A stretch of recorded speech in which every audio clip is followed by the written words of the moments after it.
Coming up on Network Africa. Mali open for talks over detained Ivorian troops.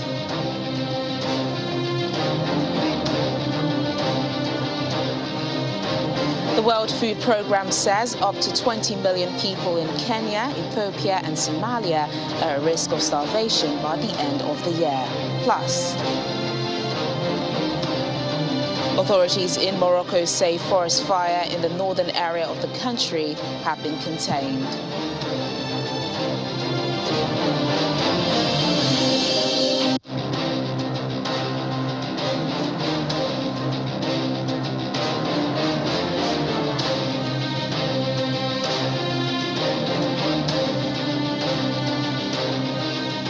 Hello and welcome to the program. I'm Teniola Shoboale. We begin in West Africa, where Mali's military ruler has said he's open to dialogue to resolve the issue of the 49 Ivorian soldiers who were arrested at the airport in Bamako earlier this month. Colonel Assimi Goïta says he's willing, in the spirit of good relations between Mali and Côte d'Ivoire, to work to resolve the dispute, including through diplomatic means. He says this would be in strict compliance with Mali's sovereignty. An official statement on Monday said Colonel Goïta wanted Togo to lead a mission between the two countries to help resolve the situation. It came as he held talks on issues of common interest with Togolese Foreign Affairs Minister Robert Dussey. He praised Togo's support and the personal commitment of Togolese President Faure Gnassingbe to Mali's political transition. Côte d'Ivoire has been calling for the immediate release of its soldiers, who it says were unjustly arrested, but who Mali said it considered as mercenaries. The country says its soldiers were in Mali to support the UN mission known as MINUSMA under an agreed contract between the two countries. The worst drought in 4 decades is raging through the Horn of Africa. The World Food Programme says up to 20 million people in Kenya, Ethiopia and Somalia are at risk of starvation by the end of the year. Somalia is bearing the brunt, with half of the population now hungry. Hundreds of thousands of people are abandoning their homes in rural Somalia and heading to camps for the eternally displaced. Their fields are bare, crops have failed and dead livestock are strewn along the roads. This is the worst drought in the last decade, according to experts, and famine is looming. There are thousands of children who are unaccompanied in the camps. All the siblings have taken the role of caregivers, as their fathers have gone to towns to look for food, and their mothers are stuck in hospitals where the rate of severe malnutrition is at an all-time high. Deaths are now being reported. In one center in Baidoa, at least 26 children died between May and June, according to officials. And human rights activist Olatunji Lanre-Bariwa joins us now for more. Thank you so much for joining us on Network Africa. Thank you for having me. So we've discussed the droughts in East Africa before. The UN World Food Programme keeps giving warnings also, and it seems that solutions are not really forthcoming. What more can be done? What more can be done? I think solving the drought is beyond. It's not a man-made problem. It's a natural occurrence, and most of it are attributable to the climate crisis. And what that means is that it's beyond the control of the people who are in the Horn of Africa, Kenya, Ethiopia, Somalia, and the rest of them. But most of the problem have also been exacerbated by the prevalence of armed conflicts in some of these regions and other complex humanitarian issues. And this has complicated the entire, solutions that people could come with. So, but what more can be done? It's a factor of I'm looking at local and global solutions to this right now. I know there's been a lot of effort by the World Food Programme, by Oxfam, by a whole lot of, by even the UN humanitarian bodies. There's a whole lot of program going on, but I think people are also helpless with the conflict, and it will require a certain level of you need both political solutions to some of the conflict that hinders access, And once the political solutions are, proffered and people are able to adhere to it, you can now, call in for outside help. Outside help, food can come into the people. Because right now, this is a serious problem for this region. We've endured a drought in 2010, 2011. We've endured one in 2016, 2017. And the most recent one, the 2020, 2021, is leading to, it seems to be aggravating, or is being aggravated by a whole lot of other complex global issues at the moment, because you have inflation, you have food scarcity, all across the world right now, which is causing a lot of tension for countries and different governments. Which actually leads me to my next question. Do you think not enough attention is being paid to this when you compare it to crises like what we're seeing in Ukraine? I think the Horn of Africa has received considerable attention over the last couple of years, even decades. I've known of the crisis in the Horn of Africa for such a long time. And I used to wonder, why is there drought in that region? Why are people, we remember the very, very painful picture of a child, that was severely malnourished, and, a vulture standing over her somewhere in Somalia about decades ago, 2 decades or thereabout ago.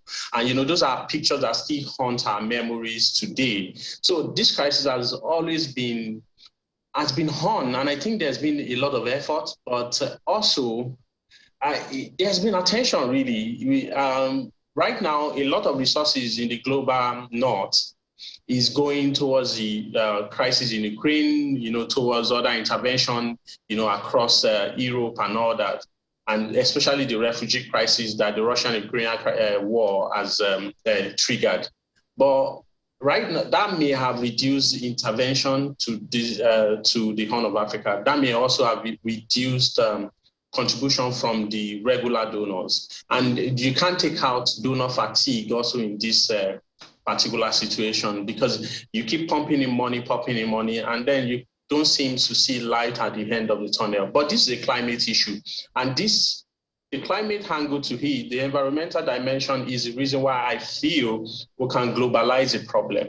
Globalize the problem. Why we are talking about, climate, climate justice, we can also talk about how the South, the global South, has been at the receiving end of most of the industrialization, most of the productive capacity of the North. When you talk about greenhouse emission, the productive capacity of Africa is extremely low compared to what our contribution to greenhouse is. If you look at even animal poultry, animal farming in the West is much more damaging to, the climate than, anything else you can think on the continent of Africa. So globalizing the problem is being able to call the attention of everybody. We are seeking global justice. We need to pay attention to this. We need to help these people, and we need to keep the problem on the front burner. So what you're doing right now, the media needs to keep highlighting the problem and bringing the crisis to, to the rest of the world to focus on that. We can't turn away from the Horn of Africa. We can't turn away from Somalia. We can't turn away from, Kenya and Ethiopia. All right, then, human rights activist Olatunji Lanre-Bariwa, thank you so much for your thoughts on the program. Anytime, thank you, too.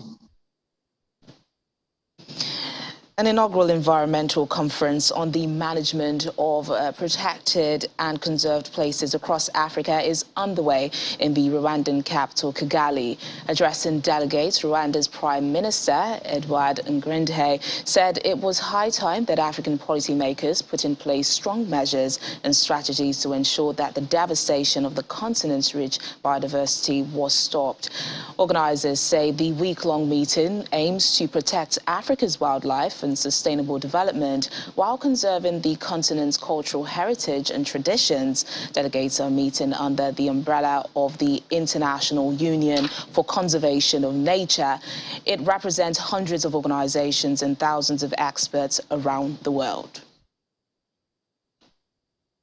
Forest elephants are smaller than their cousins on the African savanna, but in Gabon, their violent raids of farmers' field is having an outsized impact on public support for the government and its long-running environmental agenda.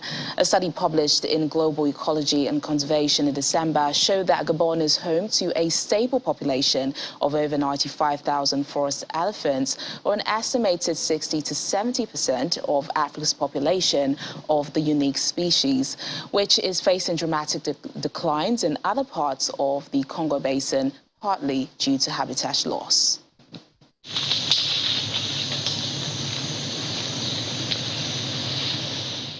With over 10% of its land protected in national parks, Gabon has become the main stronghold in Central Africa for critically endangered forest elephants, whose relative abundance and marooned habits are now undermining the policies that help protect them.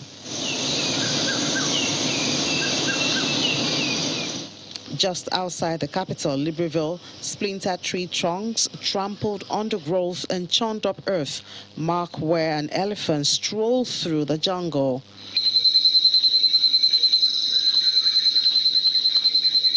When they draw close to villages, these natural bulldozers can wipe out carefully tended crops of maize or cassava in just a few hours.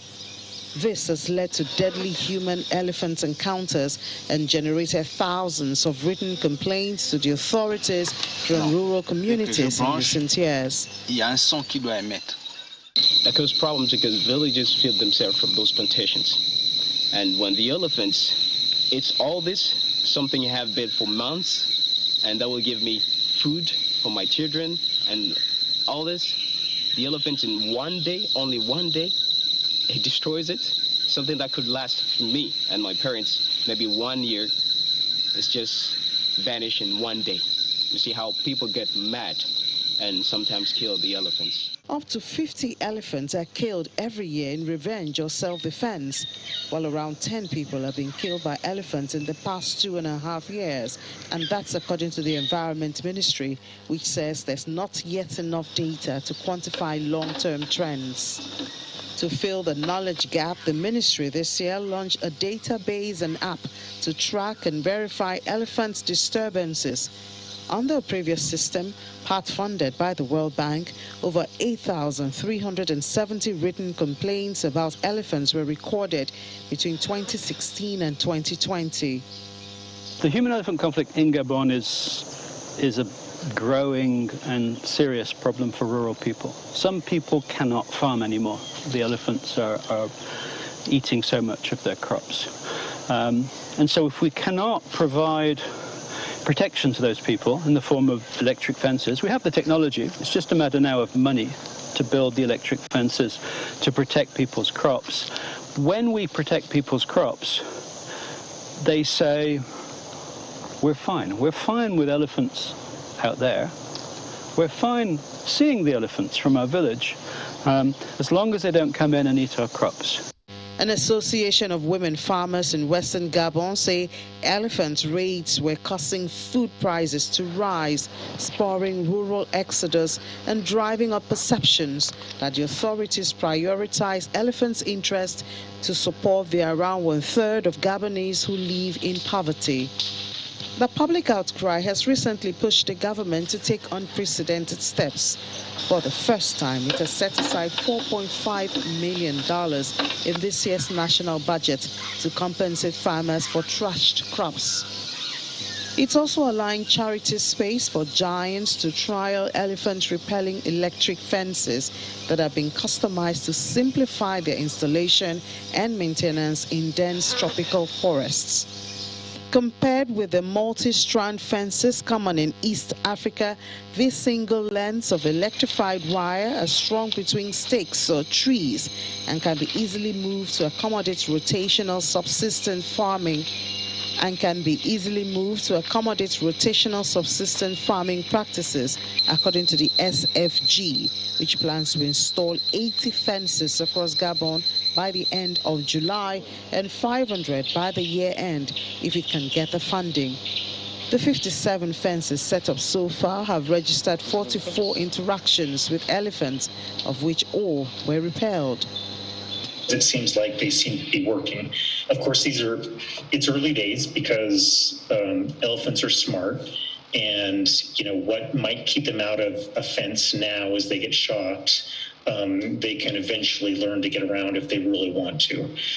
So I think that there's a great promise, but at the same time, it needs to be followed over time, and we need to be careful about that. The fences are not a silver bullet, and the authorities will need to do more to help communities live alongside elephants long-term and support the authorities' conservation goals more generally. Gabon's relatively untouched share of the Congo Basin rainforest makes it one of the few net absorbers of climate warming carbon dioxide and haven for other endangered animals. White hopes to generate more revenue from this through carbon credits, sustainable forestry, and high-end sustainable tourism. Still ahead on the program. A Nigerian artist uses art to teach children about social issues. More details in a moment. Please stay with us.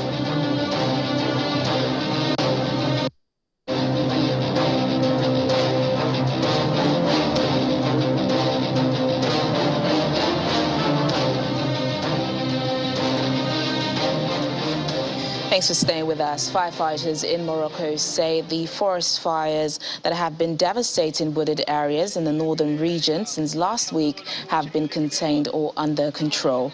Authorities say one of the last outbreaks, which ravaged 500 hectares, half of which was forest cover, was brought under control on Monday in the province of Tetuan. During an intervention on Sunday in the same region, a turbo thrush spraying plane made an emergency landing without the pilot being injured. Elsewhere, firefighting teams dealt with the main fires, particularly in the worst-hit province of Larache, where one person died. However, the country is not out of the woods, as the national Met forecast calls for heat wave with temperatures ranging between 41 degrees Celsius and 46 degrees Celsius until the end of the week in several provinces. The head of the Islamist Ennahda party in Tunisia, Rachid Ghannouchi, has arrived in court for questioning by the counter-terrorism prosecutor.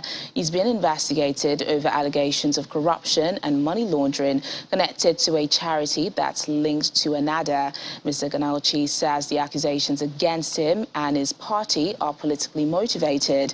Ennahda has led opposition to President Kais Saied, who has effectively introduced a one-man rule with a referendum on changing the constitution due to be held this month. A court in Mozambique has delayed for 3 months the verdict in the biggest corruption trial in the country's history. The scandal involves more than $2.7 billion of undisclosed state debts, money that the government borrowed to set up a sophisticated tuna industry, to buy trawlers and military patrol boats, but much of it was allegedly diverted to corrupt officials. Those accused include Ndambi Gwebuza, son of former President Armando Gwebuza, and 18 others. They were charged with blackmail, embezzlement, and money laundering. The younger Gwebuza denied the charges and said the accusations were politically motivated. The verdict was due for the 1st of August, but has now been pushed back to the 30th of November. Judge Efengiano Baptista cited the complexity of the case and the huge volume of evidence amounting to 30,000 pages as reasons for the delay. The trial started in August last year on the grounds of a maximum security prison on the outskirts of the capital, Maputo. And President Abdelmajid Tebboune says Algeria will be supplying very big volumes of gas to Italy through a $4 billion deal, hailing a strategic partnership with Rome. The comments came as Tebboune welcomed Italian Prime Minister Mario Draghi in Algiers, where the Italian leader attended a joint economic summit between the two nations. An official Algerian source said last week that the state energy company Sonatrach would increase gas supplies to Italy Italy by a further 4 billion cubic meters, a year beyond the 21 BCM previously planned. The deal to be signed with ENI, Total Energies and Occidental on Tuesday comes as Algerian gas supplies become more important for southern Europe because of reduced exports from Russia after its invasion of Ukraine. And Germany and Egypt have agreed to cooperate on building up the hydrogen economy as part of Europe's effort to diversify away from its current dependence on Russian gas. German Chancellor Olaf Scholz announced this after meeting the Egyptian President Abdel Fattah al-Sisi. Both leaders also discussed human rights in Egypt, which the president described as a right people were entitled to. The German Chancellor said he and Sisi also discussed the need for fair elections in Libya and for the Berlin process to continue, in reference to a conference in the German capital last year in June. A preliminary toxicology report into the deaths of more than 20 young people at a bar in South Africa has proved inconclusive. The Provincial Department of Health said tests conducted at a lab in Cape Town found alcohol and carbon monoxide in the victims' blood, but not at deadly levels. It said methanol was also found, but further testing was underway to determine the levels. 21 young people, mostly teenagers, were found dead last month in the coastal city of East London. The owner of the bar and 2 of his employees have been charged with breaching regulations regarding sales of alcohol. Injured. That took place around 300 miles from Soweto, and police said there was no... And Kenya's Faith Kipyegon won her second 1,500 meters title at the World Athletics Championship in the USA. The 2-time Olympic champion dominated the race from start to finish, clocking winning time of 3 minutes and 52.96 seconds, the 10th fastest time ever. It was Kenya's first gold at this edition of the World Athletics Championship. Ethiopia's Gudaf Tsege won silver, with Britain's Lorimer taking bronze. Ethiopia is second on the medal table behind the US with 3 golds, and Kenya is third with 1 gold. Means a lot.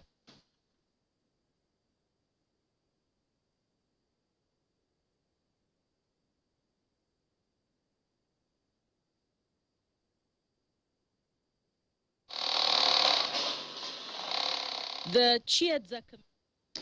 And now let's meet Nigerian artist Chidinma, who is using her creativity to teach children from low-income areas about social vices through art, while also helping them keep them off the streets. Chidinma says she grew up like these children and wanted to give something back to her community, and uses sales from the art pieces to help children access education.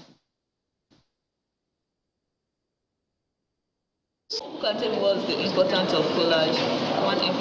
In an art gallery in Nigeria's capital, Abuja, Chidinma Ikegwonu is surrounded by several children with painted faces. Today, they are working on art collage using several materials, including a white sleeveless gown, patterns of colorful fabrics, as well as glue and paint. The collage seeks to depict the dress of a young girl that has been raped, which Ikegwonu hopes will spark conversations around sexual violence. In 2019, Ikegwonu started bringing together children aged between 2 and 16 years from 2 low-income communities in Abuja to teach them how to make art from objects and recycled material picked in their communities. A graduate of fine art, Ikegwonu says she uses art to drive social change and raise awareness amongst children from disadvantaged communities around issues that affect them, such as access to education and sexual violence. I brought painting to them to explore their creativity, and also use it to speak us on some social vices that I felt those kids are passing through, but nobody to help them or nobody to give them the listening ears. The collage formed a part of several works that Ikegwonu and the children displayed at a recent art exhibition, highlighting experiences and challenges that some children go through. I wondered about collage art, how we use collage art to speak against violence. And not only that, we also use it to speak for our rights, mostly right for education, because everyone needs education in life. So far, over 90 children have at one time attended her art class. Apart from teaching art, Ikegwanu also uses her platform to train the children on their rights to education, while also raising funds to help those who are unable to go to school due to financial constraints. We've had partners and sponsors that make sure that some of these kids, they get a full session scholarship back to school, because I think it will be of no use me preaching the importance of education to them, and at the end of the day, I still leave them behind where I met them. Ikegwanu hopes the children she taught can inspire others in their communities to use art as a tool for social change. Amazing stuff. And that's the program today. Thank you so much for watching. I'm Teniola Shibowale. Bye for now.